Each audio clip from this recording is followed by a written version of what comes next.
Welcome into Duval Daily, presented by GenJag.com. I'm Jordan DeLuger. Thank you so much for tuning in here on Friday, October 25th. 2 sleeps away from the Jaguars returning to the field at the Everbank Stadium to take on the Green Bay Packers in what is a must-win game. Are the Jaguars mathematically eliminated if they lose this ball game? No. But 3-5 compared to 2-6, that feels like worlds apart. It really does, especially in this AFC where it is wide open to make the wild card. It absolutely is. And if you fall to 2-6, that puts you that much behind the 8 ball. You 3-5, you're right there in it. You've got a ton of division games left. You build some confidence, and you would have won 3 out of the last 4. But it is not going to be easy, folks. The Green Bay Packers are one of the most talented and dangerous teams in the NFL. They are not one of the favorites necessarily to make it to the Super Bowl, to win the Super Bowl. But it would not shock me if they're in that conversation at the end of the year, if they're one of the final 4 teams remaining, right? They are that well coached, that talented. So not an easy ball game. But it is in Jacksonville, which could help you out a little bit, certainly. We're going to get into keys to victory here. We've done matchups to watch. We've done kind of the big game preview. Now it's keys to victory. And there's going to be some overlap here, no doubt about it. But this is, a bunch of things. I think I've listed 8 different keys to victory here. The Jaguars don't have to do all of these things, but if they do half of them, maybe it should at the very, very least be competitive for the Jaguars. Because look, the Jaguars are a talented football team in their own right, and they have a damn good quarterback. They got a lot of talented pieces, and they're playing some decent football. So I say they're playing some decent football.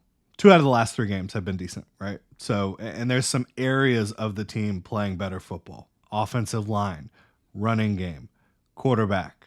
Brian Thomas Jr. is playing consistent. Evan Ingram is playing pretty consistent now. Defensively, you've got your defensive front playing well, especially against the run. Pass rush is heating up a little bit. So there's areas to feel good about, right? But my first key to victory here is balance on offense. Steady dose of the run game, short to intermediate and deep shots. And so the reason that balance is number 1 for me is because you need to stay on the field offensively. If you can limit the Packers' opportunities to possess the ball, to take advantage of your defense, that's going to be maybe your best way to win this football game. If you can limit their opportunities. Maybe instead of having however many average drives they have, you cut that down by 2 by holding on to the football. And now that doesn't mean don't go for the big shots, the deep shots, because you need those too. Whether it's a vertical shot from Christian Kirk or obviously hitting Brian Thomas Jr. down the field. You need all these things working in tandem to help you. But you need balance on offense, which means you got to be able to run the ball. The Texans were able to run the ball last week. They still weren't able to win that football game. But it wasn't a high-scoring shootout.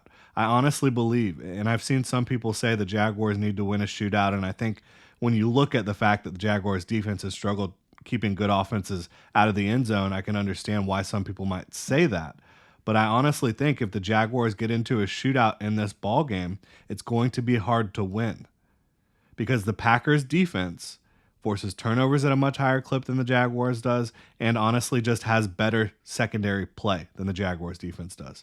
So balance on offense, steady dose of running the ball, short to intermediate shots to Christian Kirk, Evan Ingram, Brian Thomas Jr., and then the deep shots, again, as we mentioned. That's going to be critical for them, in my opinion. Really appreciate y'all tuning in. If you enjoy the content here, please like, subscribe, hit that notification bell. You can also check out genjag.com/shop, pick up some new Duval gear, become a channel member here on YouTube, get access to some cool perks. Shout out to all the channel members we do have. Really appreciate y'all. So my second key to victory is better situational coaching, and we've talked about this a ton. But if you're in the red zone, how the heck are you going to have Josh Allen trying to cover the length of the field to go cover JaMychal Hasty out of the backfield? That doesn't make sense. That was a look where the Patriots offense, they out-schemed the Jaguars defense. And that's situational coaching because it's in the red zone. Red zone and third down is one of the 2 big reasons that folks were so confident and excited about Ryan Nielsen coming to Jacksonville. And it hasn't been as good as you would like. It certainly has not. And it's not for a lack of talent. Like, this is a more talented defense overall than what was in Atlanta last year. So they've got to step it up there. Situational coaching wise, Ryan Nielsen. Offensively, and there's a lot offensively for me. But just as I mentioned, the red zone, one example from the red zone, how about like your first scripted drive of the game against the Patriots, and on 3rd and 6, your design is like a fake sweep to Dearness Johnson, and then you hit him in the backfield? That was the play design. That doesn't make any sense to me. So again, situational coaching from a play calling standpoint, and then also like you've got to be smarter when in key situations down the stretch, in my opinion, if you're Doug Peterson. We've talked ad nauseum about those, but mostly just like, why are you going for it on 4th down when you have a chip shot field goal to go up 3 possessions? Why are you not giving yourself a better strategic chance against the Houston Texans towards the end of that football game? So better situational coaching, blitz and sim pressure ID and pickup is going to be huge, and that is coaching throughout the week, making sure these guys understand what the Packers are capable of in that regard, which they showed you last week against the Texans. It's not always 5+ rushers, but they can make it tricky for you. They can make it look confusing. They can have a lot of chaos at the line of scrimmage and changing the picture after the snap. So that's something that coaches need to drill into the players' heads this week, and continue to do so. Still got a couple days to prepare for this. And then once it's game time, hopefully the players understand a lot of what the Packers can try to do.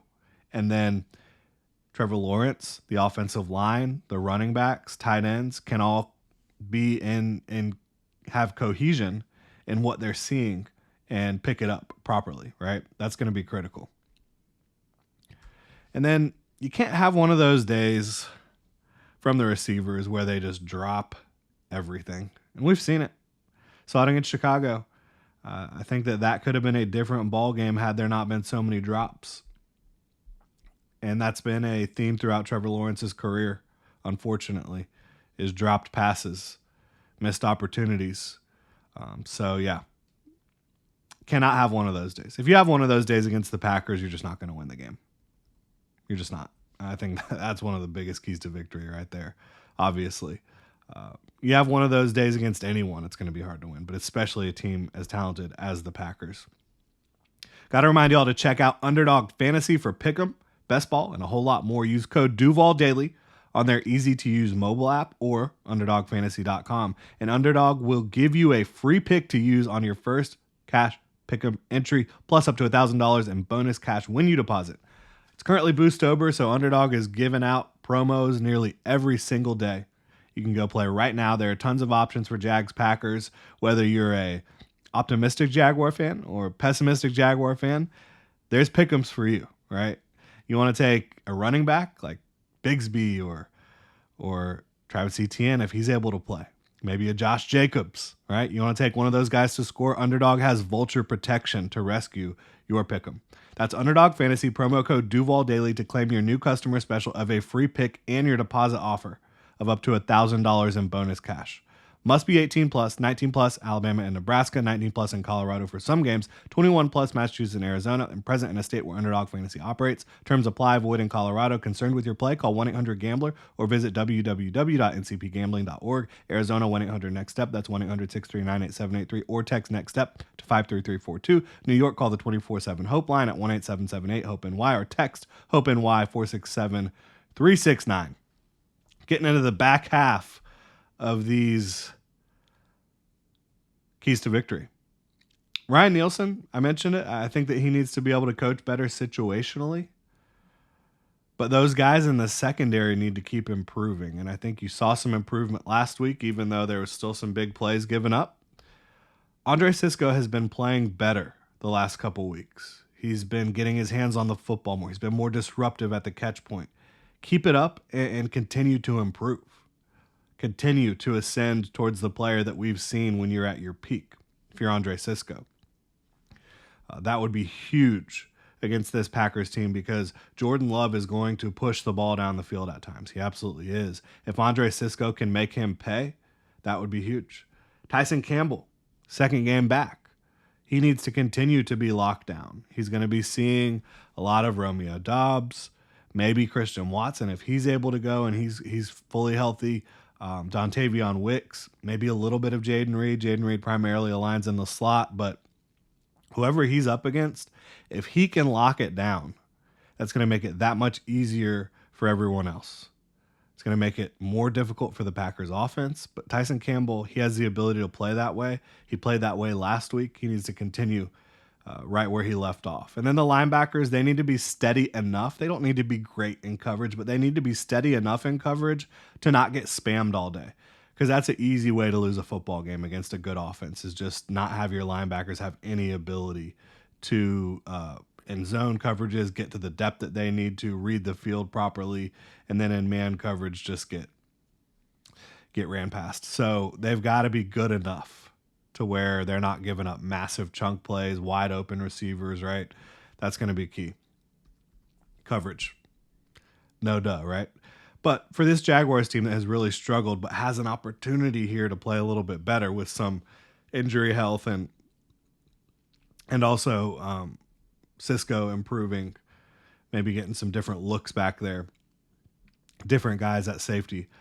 Eric Armstead and Devon Hamilton, they need to keep it going. Eric Armstead's coming off his best game of the season. I think Devon Hamilton is as well. And you look at the opponents, the Patriots don't have they have one of the worst offensive lines in football. And the Packers simply don't. They have a very good offensive line. Looks like Elton Jenkins probably will be able to play. Josh Myers, we'll see.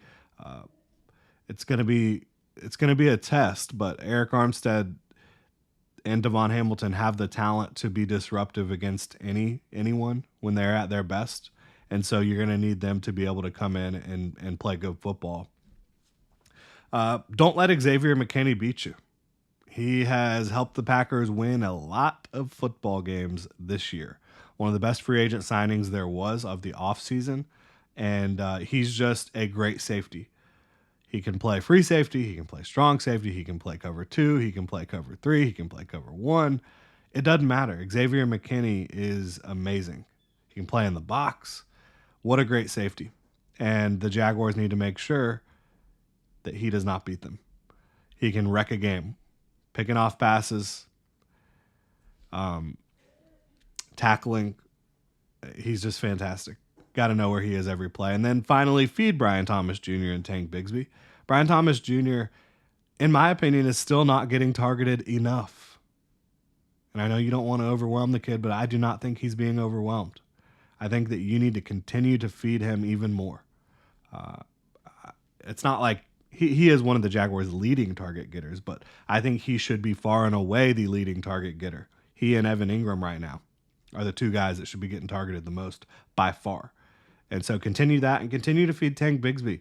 This is a guy that wears down defenses. He makes it difficult to tackle him in the hole at the second level. He runs hard. He runs tough. He's explosive. He has a little bit of quickness and wiggle more than you would expect as well. Some creativity with the ball.